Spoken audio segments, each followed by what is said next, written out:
बिस्मिल्लाहिर्रहमानिर्रहीम। अस्सलाम वालेकुम।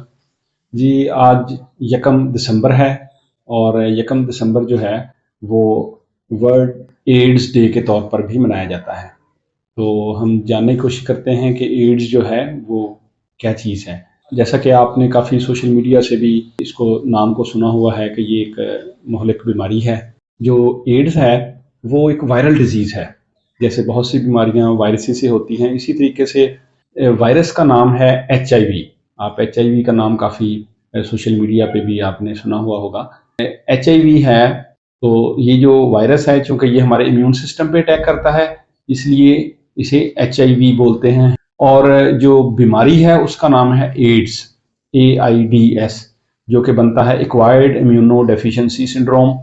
HIV पॉजिटिव होने में और एड्स होने में भी एक फ़र्क है कि कोई भी शख्स HIV पॉजिटिव तो हो सकता है, लेकिन उस वक्त ज़रूरी नहीं कि हम उसको कहें कि वो एड्स का मरीज़ भी है, क्योंकि HIV पॉजिटिव होने का मतलब ये है कि इन्फेक्शन वायरस की लग चुकी है, लेकिन एड्स जो है वो पॉजिटिव होने के कुछ सालों के बाद डेवलप होती है आमतौर पर, कि उस वक्त तक एड्स तब कहेंगे जब उसका इम्यून सिस्टम जो है वो वीक हो जाएगा इस वायरस के अटैक की वजह से, और वो यूजुअली जो है वो उसमें कुछ साल लगते हैं। सो एड्स जो है वो जैसा कि नाम से ही जाहिर है कि एक्वायर्ड इम्यूनो डेफिशिएंसी सिंड्रोम है, तो उसके अंदर काफ़ी सारी अलामात आती हैं। बॉडी के अंदर दर्द है, बॉडी कमज़ोर होती है, और उसके बाद कई सारे सिस्टम्स जो हैं उनकी इन्फेक्शंस लगनी शुरू हो जाती हैं। जब एड्स डेवलप हो चुकी होती है, इम्यून सिस्टम जो कि बहुत वीक हो जाता है, तो जो इंसान है, वो पेशेंट है, उसको कई किस्म की इन्फेक्शन, जिसमें फंगल इन्फेक्शन काफ़ी कॉमन है, जिसमें रेस्पिरेटरी ट्रैक की इन्फेक्शन, जिसमें यूरिनरी ट्रैक की इन्फेक्शन, ट्यूबरकुलोसिस शामिल है उसके अंदर, क्योंकि जब इम्यून सिस्टम वीक होगा तो और बहुत सारी अपॉर्चुनिस्टिक जो बग्स हैं, ऑर्गेनिजम्स हैं, वो अटैक करके और कई किस्म की इन्फेक्शन लगा मरीज है उसकी जो डेथ होती है, जान जाती है, वो इस तरीके से फिर कई किस्म के मल्टी ऑर्गन फेलियर की वजह से होती है। ये एड्स जो है ये होती कैसे है? बेसिकली इसका सबसे जो मेन सोर्स है वो है ब्लड कंटेमिनेशन, कि ब्लड जो है उसके ज़रिए इसकी ट्रांसमिशन जो है वो सबसे कॉमन है।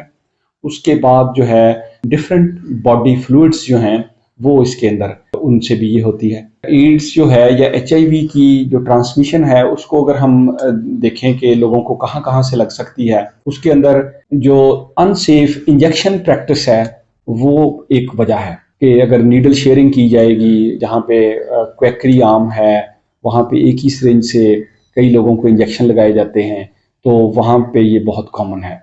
इवन हमारे यहाँ कई देहात ऐसे पाए गए हैं कि कई पूरे के पूरे देहात में लोगों को HIV पॉजिटिव पाए गए हैं। तो वो वजह यही है कि वहाँ पे लोग अनसेफ प्रैक्टिस कर रहे होते हैं और नीडल शेयरिंग हो रही होती है। इसके अलावा जो मेडिकल स्टाफ होता है और लोग सर्जरीज कर रहे होते हैं, क्योंकि उनका काम है इन चीज़ों मरीजों के साथ, वो भी हाई रिस्क पे होता है कि उनको मरीज जो हैं उनके पास आने वाले वहाँ से इन्फेक्शन लग जाए। उसके अलावा IV ड्रग अब्यूज़र्स, जो लोग ड्रग एडिक्शन में हैं और इंजेक्शन प्रैक्टिस करते हैं, उनके यहाँ ये काफ़ी कॉमन होती है। फिर जो है ये बार्बर जो हैं वहाँ पे, अगर वहाँ पे सेफ वो प्रैक्टिस ना करें और ब्लेड की शेयरिंग हो, तो वहाँ से भी जो उनके जो इंस्ट्रूमेंट्स हैं वहाँ पे अगर प्रॉपर स्टेरिलाइजेशन नहीं है तो वहाँ से भी HIV लग सकता है किसी को। इसके साथ साथ अनसेफ सेक्सुअल प्रैक्टिसेस जो हैं वो भी HIV की ट्रांसमिशन का बाइस बनती हैं। अगर हम इससे बचना चाहते हैं तो एक पैगाम बीइंग हेल्थ प्रोफेशनल ये भी है कि गैर ज़रूरी इंजेक्शन लगवाने से परहेज़ करें। जहाँ पे बहुत ज़रूरी हो कि आपको इंजेक्शन की ज़रूरत है, तो आप अपने हेल्थ केयर प्रोवाइडर को कहें कि वो आपको इंजेक्शन लगाए, अदरवाइज़ आप बिला वजह गैर ज़रूरी तौर पर इंजेक्शन मत लगवाएं।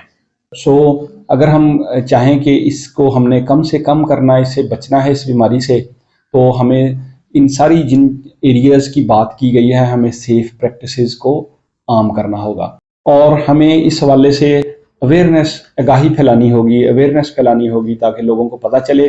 पाकिस्तान के अंदर भी एड्स की काफ़ी ज़्यादा प्रेवलेंस है, क्योंकि हमारी आबादी और हमारे यहाँ जो है काफ़ी ज़्यादा HIV के केसेस पाए जा रहे हैं।